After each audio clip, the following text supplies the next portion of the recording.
سلام، عرض ادب و احترام خدمت همه باغداران عزیز، پیرو دغدغه این جانب و خیلی از دوستان در رابطه با مبحث کنترل آفت پسیل.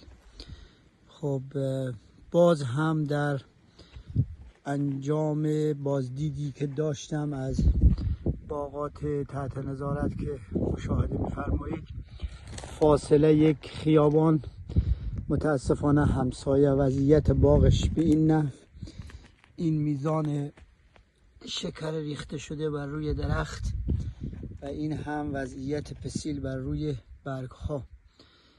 خب دوستان، به هر صورت اولین لطمه و خسارت به خود شماست. این درخت با این شرایط و این خوشه ها، با این شدت پسیل در پر شدن مغزش دچار اختلال خواهد شد و مغز خوبی برای شما پر نخواهد کرد و درخت قطعاً با مشکلاتی مواجه خواهد شد و درصد پوک زیاد خواهد شد. و نکته بعد که جوانه زایشی برای سال بعد نخواهد موند در این درختان. و مطلب بعدی، همسایه چه گناهی کرده؟ به هر صورت شما هم درختتو رها کردی با این حجم از پسیل، نه شستشویی، نه سمی، نه اقدامی.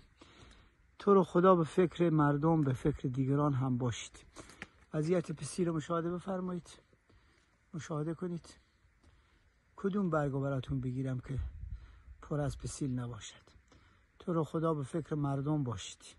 ممنون و متشکرم که توجه میفرمایید.